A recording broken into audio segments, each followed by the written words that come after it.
Baik pemirsa, kembali lagi di live event Indonesia Memilih bersama saya Valentinus Ressa. Dan saya Marcelina Tumundo. Ini sudah memasuki jam-jam terakhir. Betul. Kita live event Indonesia Memilih. Sudah tidak terasa selama ya. 72 jam pemirsa dan sudah H+2 dari pemungutan suara. Iya, sudah hampir 72 jam dan tentunya kita masih ada sejumlah pembahasan ya Marcelina ya di sini terkait dengan evaluasi ataupun jalannya pemilu kemarin di 14 Februari. Ya, dinamikanya terus berjalan sambil kita melihat penyelenggara pemilu, terutama KPU ini melakukan rekapitulasi suara secara berjenjang. Betul. Dan kita tentu masih akan terus memantaunya pemirsa. Iya, dan kita akan update seperti apa jalannya quick count juga itu nanti kita akan update terus sepanjang acara ini. Dan kita langsung ke informasi berbagai indikasi kecurangan pada proses pencoblosan dan penghitungan suara pemilu 2024 semakin banyak terungkap. Ya, pertanyaannya adalah apakah kecurangan ini sudah by design dan masih adakah harapan penyelenggara pemilu untuk mengatasinya? Dan untuk membahasnya sudah bersama kami di studio Metro TV, Aban, Ketua Bawaslu periode 2017 sampai 2022 sekaligus inisiator Jaga Pemilu. Pak Aban, selamat malam. Selamat malam Pak Aban. Selamat pagi. Selamat pagi. Iya.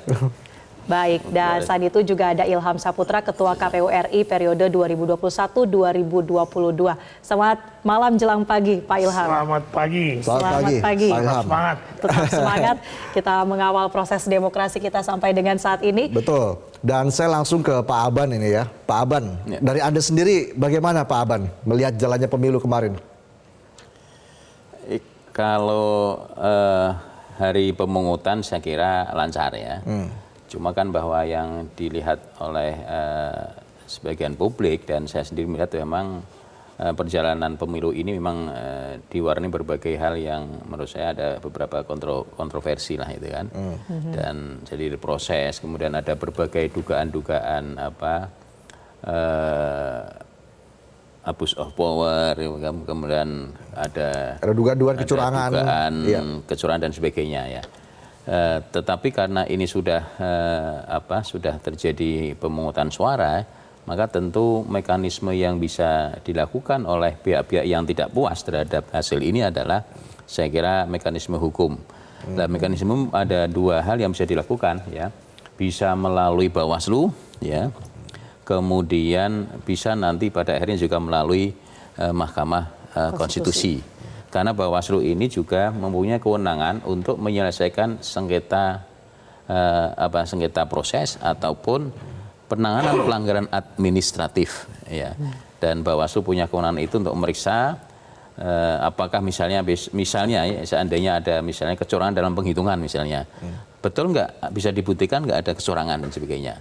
Jadi sebelum dibawa ke Mahkamah Konstitusi, Bawaslu pun bisa untuk memeriksa soal dugaan kecurangan dalam penghitungan dan sebagainya melalui mekanisme di penanganan pelanggaran administratif. Ya. Oke, baik. Tapi kan harapan dari masyarakat juga menginginkan ini Bawaslu segera bergerak begitu.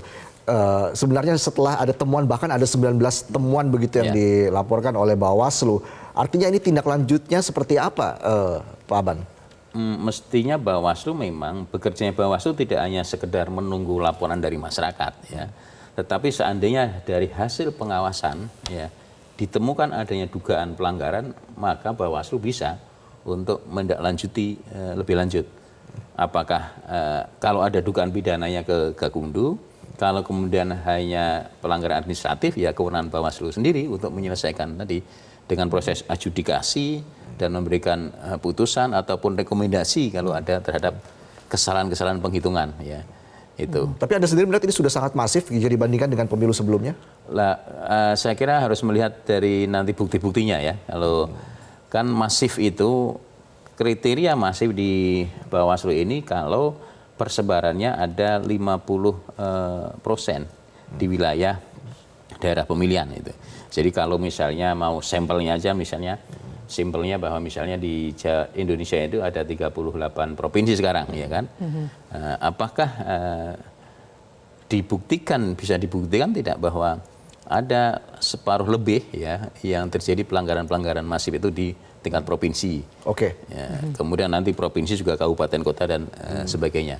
Itu yang saya kira harus dibuktikan ketika ada dalil-dalil semacam itu, baik ke Bawaslu misalnya ataupun nanti ke Mahkamah Konstitusi. Tapi Anda melihat sebenarnya celah terbesarnya ini ada di mana sehingga terjadi kecurangan, terjadi potensi indikasi-indikasi kecurangan seperti itu? Kalau persoalan kemudian pada pada tahapan pemungutan dan penghitungan suara ya, saya kira ini ada di wilayah penyelenggara teknis ya, KPU gitu kan. Jadi misalnya yang hari ini sempat ramai adalah soal sirekap dan sebagainya itu kan, sirekap. Kemudian hitung manual memang bertahap ya. Mekanisme hitung manual itu kan bertahap mulai dari TPS, kemudian PPK, kecamatan, kemudian KPU Kabupaten Kota, kemudian provinsi, sampai pada tingkat rekap nasional di KPU RI. Ya. Dan hasil yang manual inilah yang sebagai sah, sebagai hasil rujukan untuk penetapan siapa, perolehan suaranya berapa dan sebagainya di situ. Jadi bukan sirekap. Sirekap ini sebagai alat bantu saja, sebagai tanggung jawab KPU sebagai penyelenggara, untuk menginformasikan secara cepat kira-kira itu kan. Jadi tujuannya sebenarnya ini untuk akses publik agar bisa mendapatkan informasi yang cepat ya, atas pelaksanaan dari penghitungan pemungutan suara itu. Ya, tapi karena apa? kan... Karena undang-undangnya mengatakan bahwa nanti rekap itu akan berakhir selambat-lambatnya 35 hari setelah atau sejak pemungutan suara. Jadi kira-kira di bulan Maret ya, tanggal 20 Maret ya. Itu Dan... baru terakhir untuk batas akhir rekap nasional harus selesai. Jelajahi cara baru mendapatkan informasi. Download Metro TV Extend sekarang.